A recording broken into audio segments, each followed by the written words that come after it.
भारतीय सभ्यता सबसे पुरानी सभ्यताओं में से एक है। दोस्तों, हम सब जितना पश्चिमी सभ्यता के बारे में जानते हैं, उतना अपनी सभ्यता के बारे में नहीं जानते हैं।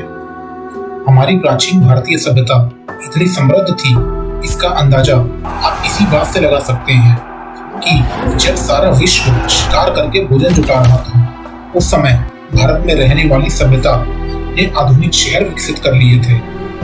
भारत में केवल महान ऋषि मुनि ही नहीं हुए, बल्कि यहाँ पर बहुत ही जाने माने वैज्ञानिक भी हुए हैं, जिनकी खोजों की वजह से आज आधुनिक युग में टेक्नोलॉजीज का इस्तेमाल संभव हो पाया है।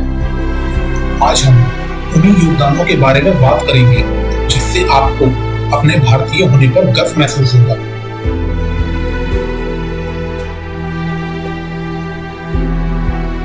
मैथमेटिक्स की दुनिया की सबसे इंपॉर्टेंट एवं क्रांतिकारी खोज थी जीरो का आविष्कार, जिसकी खोज आर्यभट्ट ने की थी। यदि हमारे पास शून्य नहीं होता तो हम गिनती में 9 से आगे कभी नहीं बढ़ पाते। हमारा जीवन शून्य के बिना कुछ नहीं होता। उदाहरण के लिए सोचिए, जीरो के बिना बड़ी बड़ी गणनाएं नहीं हो पाती और आयु का अनुमान भी लगाना असंभव हो जाता।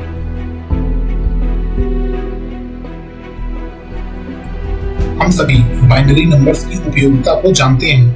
कंप्यूटर्स में यूज होने वाली लैंग्वेज बाइनरी लैंग्वेज ही है।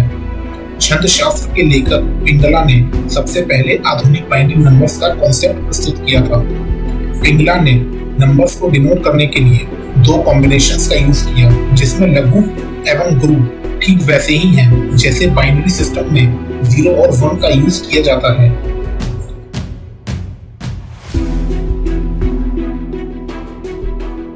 जिस समय सारी दुनिया के लोग ये मानते थे कि अर्थ इस ब्रह्मांड का केंद्र है और सूर्य एवं सारे ग्रह अर्थ के चारों तरफ चक्कर लगाते हैं, तब आर्यभट्ट ने अपनी पुस्तक आर्यभट्टीय में सबसे पहले ये बताया कि अर्थ और प्लैनेट्स सूर्य के चारों तरफ चक्कर लगाते हैं। इसके साथ ही उन्होंने यह भी बताया कि अर्थ अपनी धुरी पर भी घूमती है एवं सभी ग्रहों द्वारा सूर्य का चक्कर लगाने में लगा समय उनकी और सूर्य के बीच की दूरी पर निर्भर करता है।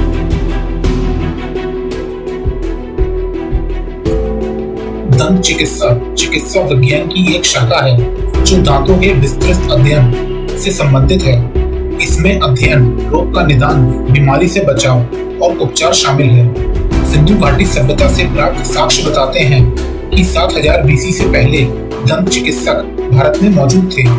सिंधु घाटी सभ्यता के उत्खनन स्थल से प्राप्त अवशेष बताते हैं कि दांतों के उपचार के लिए इस्तेमाल की जाने वाली विधियां बहुत सफल और विश्वसनीय थीं। आयुर्वेद चिकित्सा की एक प्रणाली है जिसका आविष्कार और विकास भारत में हुआ था। आयुर्वेद में हर्बल दवाएं, खनिज और धातु शामिल हैं। शब्द आयुर्वेद का शाब्दिक अर्थ है जीवन का ज्ञान। लगभग 6000 ईसा पूर्व से ही आयुर्वेद भारत में मौजूद है।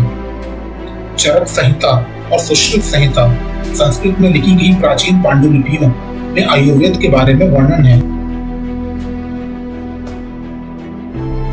कहा जाता है कि पहली बार मोतियाबिंद की सर्जरी प्राचीन भारतीय चिकित्सक सुश्रुत द्वारा 6वीं शताब्दी पूर्व में की गई थी। आंखों से मोतियाबिंद को हटाने के लिए उन्होंने जबुमुखी सलाका नामक सुई का उपयोग किया।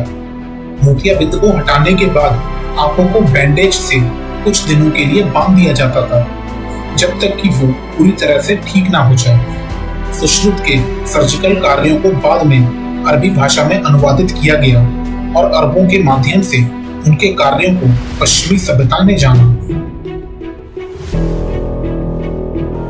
योग एक शारीरिक, मानसिक और आध्यात्मिक अभ्यास का अनुशासन है। योग की उत्पत्ति प्राचीन भारत में हुई थी। योग का वर्णन प्राचीन पवित्र ग्रंथ ऋग्वेद में मिलता है। इसका आविष्कार लगभग 3000 ईसा पूर्व प्राचीन भारत में हुआ था। योग संस्कृत शब्द युज से लिया गया है, जिसका अर्थ है जुड़ना।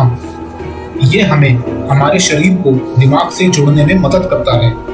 योग हमारे मन और शरीर के स्वास्थ्य में सुधार करने में मदद करता है। योग अब दुनिया भर में व्यापक रूप से प्रचलित है। सुश्रुत को पहला सर्जन माना जाता है।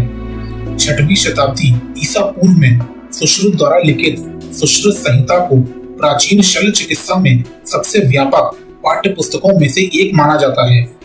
पुस्तक में प्लास्टिक सर्जरी की जटिल तकनीकों के साथ विभिन्न बीमारियों, पौधों, तैयारी और इलाज का उल्लेख है।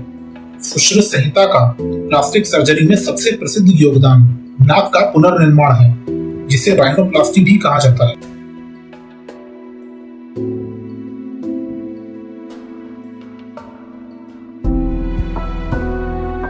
प्राचीन भारत के उल्लेखनीय वैज्ञानिकों में से एक कणक थे, जिनके बारे में कहा जाता है कि जॉन डाल्टन के जन्म से सदियों पहले उन्होंने परमाणु सिद्धांत तैयार कर दिया था। उन्होंने परमाणु की तरह एक छोटे या अविनाशी कणों के अस्तित्व का अनुमान लगाया। उन्होंने यह भी कहा कि अणु में दो अवस्थाएं हो सकती हैं, एब्सोल्यूट रेस्ट और स्टेट ऑफ मोशन। उन्होंने कहा कि एक ही पदार्थ के परमाणुओं को एक विशिष्ट और समकालिक तरीके से एक दूसरे के साथ मिलकर द्विफुका डायटोमिक अणु और ट्राइफुका ट्राइटोमिक अणु का उत्पादन किया जा सकता है। प्राचीन भारत जल विज्ञान और जल प्रबंधन के क्षेत्र में बहुत ही समृद्ध था। हड़प्पा सभ्यता और वैदिक सभ्यता में जल प्रबंधन के लिए सबसे अच्छी प्रौद्योगिकियां थीं। हड़प्पा सभ्यता के खुदाई स्थल में मिले अवशेष उनके वाटर मैनेजमेंट के क्षेत्र में उन्नत तकनीक के प्रमाण हैं। मौर्य सभ्यता को पहली हाइड्रोलॉजिकल सभ्यता का श्रेय दिया जाता है। मौर्य साम्राज्य के दौरान बांधों, स्पिलवेज, वाटर पियर्सिंग सिस्टम आदि का निर्माण कार्य हुआ था।